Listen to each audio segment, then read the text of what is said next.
नमस्ते, मैं हूं सुरेश कुमार एकलव्य और आप देख रहे हैं Hindustan news and tips. Pakistan में खेल तो एक दूसरे की तशरीफ पर घंटा बांधने का था, मगर इस घंटे की टन मोदी के शोर में गुम होने लगी है। हालत यह है कि 17 नवंबर को पाकिस्तान में जो सियासी तूफान उठा था, उसमें पीएम मोदी की एंट्री हो चुकी है।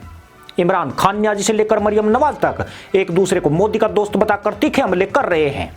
यानी पाकिस्तान में गूंजता मोदी मुल्लाओं में देशभक्ति का पैमाना बन गया है। इमरान और मरियम के वार पलटवार में बैंड तो बाजवा की भी बज रही है। उनकी समझ में नहीं आता है कि इस जाहिल कौम का ऊंट किस करवट बैठेगा, क्योंकि मरियम नवाज दीदे फट चुकी है और लोंडा बेकाबू होता जा रहा है। अब लड़ाई सिर्फ तशरीफ पर घंटा बांधने तक सीमित नहीं रही है, बल्कि कौन मोदी का दोस्त है और कौन असली मुल्ला है, अब इस पर आकर ठहर गई है। ये वो नवाज शरीफ है जो आज फौज के ऊपर और फौज के सरबराह के ऊपर इस तरह की जो जुबान इस्तेमाल कर रहा है। आपको याद नहीं होगा क्योंकि आप तो तब पैदा भी नहीं हुए थे। ये जनरल जिलानी के घर के ऊपर सरिया बनाते हुए मिनिस्टर बना था। ये वो आदमी है जो ज़ियाउल हक के जूते पॉलिश करते करते चीफ मिनिस्टर बना था। ये वो आदमी है जिसने जनरल दुरानी आईएसआई के जब चीफ थे, पीपल्स पार्टी के खिलाफ जब इलेक्शन हुई तो मिरान बैंक से इसने करोड़ों रुपया लिया था इलेक्शन लड़ने के लिए। डीजी आईएसआई की सुप्रीम कोर्ट को रिपोर्ट थी, लेकिन इस मुल्क की बदकिस्मती ये कि हमारे मुल्क की अदालतों ने इसकी मदद की हमेशा। ये वो आदमी है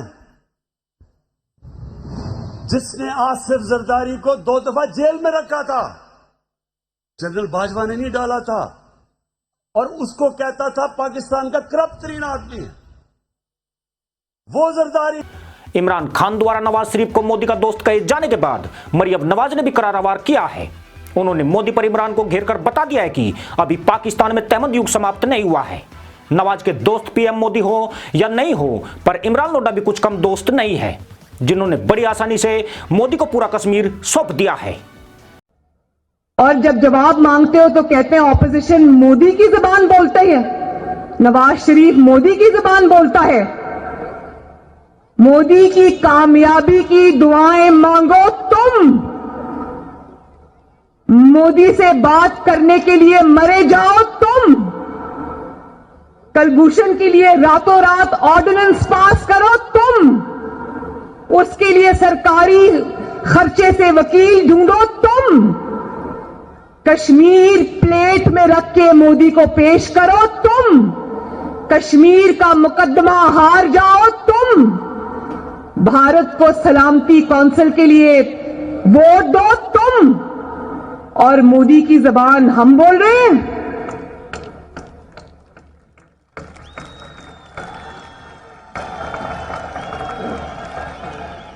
आज से 5 दशक पहले जब पाकिस्तान की 93,000 फौज भारत के सामने घुटनों पर सजदा कर रही थी, तब पाक के जनरल न्याजी सबसे बड़े खलनायक बनकर उभरे थे। उस दौर में इंदिरा गांधी का नाम लेकर जनरल न्याजी को खूब चिढ़ाया जाता था। आज प्रधानमंत्री मोदी के नाम से इमरान न्याजी को पानी पानी किया जा रहा है। वैसे भी फंटर मुल्लाओं की हालत पर तरस कम हंसी ज्यादा आती है, क्योंकि यह आज भी तहमद को आकाश बेल और टोपी को आबे आयत का कटोरा समझ रहे हैं। पर हकीकत यही है कि इनकी टोपी में जितने सुराख हैं, उससे कई गुना सुराख तहमदों में हो चुके हैं। यही वजह है कि मुल्लाओं के तबेले में मची खलबली को मोदी नाम ही सही दिशा दे सकता है। यूं भी मोदी के नाम का सारा तो ट्रंप के बेटे तक ले रहे हैं। आजकल इसी नाम की बदौलत इजराइल और ब्रिटेन में चुनाव जीते जाते हैं। पर पाकिस्तान में मामला चुनाव का नहीं, चयन का है। इमरान मोदी जाप करके अपने चयन को सही साबित कर रहे हैं, जबकि मरियम नवाज लोंडे के चयन को गलत साबित करने पर तुली है। सिर्फ इतना ही नहीं, पूर्व पीएम नवाज शरीफ तो इनसे 4 चंदे आगे पहुंच चुके हैं। वह मोदी के साथ अटल बिहारी वाजपेयी को भी अपनी उपलब्धि में शामिल कर रहे हैं। बीच में मीनारे पाकिस्तान भी खड़ी कर दी गई है, जिस पर जाकर पूर्व पीएम वाजपेयी ने पाकिस्तान की उन्नति का संदेश लिखा था। पर सबसे बुरी हालत तो पाक के अनाड़ी मुल्लाओं की है, जिन्हें यही नहीं पता है कि यह मीनारे पाकिस्तान क्या बला है और घंटा बांधने की इस लड़ाई में यह कहां से पैदा हो गई है। इसलिए पाकिस्तानी मुल्ला मीनारे पाकिस्तान को ढूंढने निकल पड़े हैं। 14 अगस्त को तो पाकिस्तान आज़ाद हुआ था 14 अगस्त को। हाँ, तो मीनार पाकिस्तान कब बना? नहीं हुआ। अब हुसैन बताओ जल्दी से। एक सवाल करूँ आपसे? ये करें। अच्छा, ये बताएं मीनार पाकिस्तान कब और क्यों बना? कब और क्यों बना? ये पाकिस्तान का एक वैध मीनार पाकिस्तान है, जिसकी वजह से क्या है? पाकिस्तान की पहचान है। बनाया किसने था? ये कायदे आज़म ने बनाया। कायदे आज़म ने बनाया था। ये करें।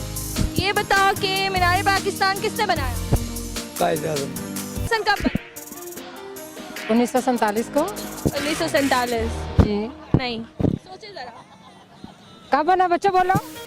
आपने अभी जो सुना यह इनके मीनार पाकिस्तान का ज्ञान है, मगर इन जाहिलों की हालत पर तरस तो उस वक्त आता है जब ये लोग कायद आजम जिन्ना को हाफिज सईद का मामा और मसूद अजहर का चाचा बताते हैं। अगर यकीन नहीं है तो खुद इनके मुखमंडल से इनका जिन्ना ज्ञान भी सुन लीजिए। अच्छा, ये मुझे बताइए कायद आज़म के वालिद का क्या नाम था? एंडोर। आप क्या कहना चाहेंगे? इसके हालात से जो उनका डे है वो तो बिल्कुल सही, हर बार मनाया जाता है, तो इस बार भी मनाया जाएगा। और हमें उनका पता भी होना चाहिए।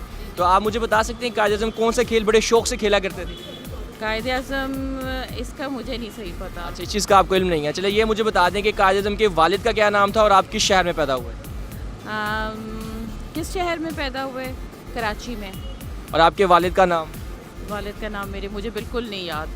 यह केवल इनका जिन्ना या मीनार पाकिस्तान का ज्ञान नहीं है, बल्कि मंदबुद्धि और इनके नक्कारेपन का सबूत भी है। पिछले 72 साल में इन्होंने तशरीफ पर आतंक की आयतें लिखी हैं। मदरसों से मिलने वाला ज्ञान इन्हें आज भी भारत से 50 साल पीछे धकेल रहा है। गरीबी, भ्रष्टाचार, बेरोजगारी और महंगाई ने इन्हें इनके पैरों पर खड़ा होने नहीं दिया है। जिसने नया पाकिस्तान, तब्दीली और मदीनी की रियासत के दावे किए, आज उसका पंखा भी अंडों भैंसों के ऊपर चल रहा है। इसी अंडे खान ने अपने 2 साल 2 महीने के कार्यकाल में 1,20 करोड़ रुपए का विदेशी कर्ज लेकर प्रत्येक पाकिस्तानी पर 1,53,000 का कर्ज लाद दिया है। पिछली सरकार के वक्त यह कर्ज 1,43,000 रुपए था। अब इसमें भी किसी को तब्दीली दिखती है तो इमरान के लिए एक अंडा तो बनता है, पर यहां तो अंडे खरीदने की औकात ही नहीं रही है। 1 दर्जन अंडों की कीमत 286 रुपए तक पहुंच रही है। और कभी अनाज का निर्यात करने वाला मदरसा मुल्क आज भारत और रूस से अनाज का आयात कर रहा है। अगर फिर भी इन जाहिलों को अपने पलड़ों का वजन बढ़ाना है तो मोदी नाम की तूती इन्हें बजानी ही पड़ेगी। इसकी वजह यह है कि इस मुल्क में सिवाय भारत विरोध के कोई दूसरा लक्ष्य नहीं है।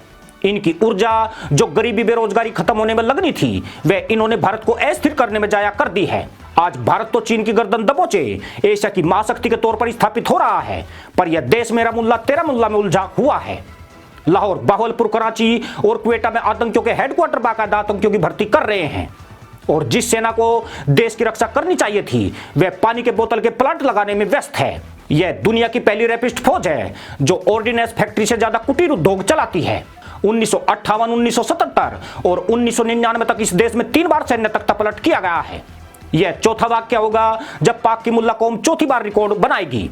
मगर इन तख्ता पलट के बावजूद भी न इनके तहमंद नए बने और न टोपियों के छेद ही बंद हुए। इसलिए सवाल भी उठते हैं कि क्या सिर्फ गधैया नर्तक करने के लिए सेना ने सरकारें गिराई थी? क्योंकि लोकतांत्रिक तरीके से चुनी गई सरकारों के जाने से यहां हालात और ज्यादा खराब हुए हैं। अगर इमरान सरकार के साथ भी यही दोहराया जाता है तो पाकिस्तानियों की मुर्गी सोने के अंडे नहीं देने वाली है, बल्कि इससे यह देश भारत से 60 साल पीछे चला जाएगा। वैसे भी जब तक पीओके भारत के पास नहीं लौटाता है, तब तक इमरान पाकिस्तान के लिए ज्यादा जरूरी है, क्योंकि इमरान के रहते भारत यह काम ज्यादा आसानी से कर सकता है। इसी के साथ अनुमति दोस्तों, जय जवान, जय किसान, जय हिंद, वंदे मातरम।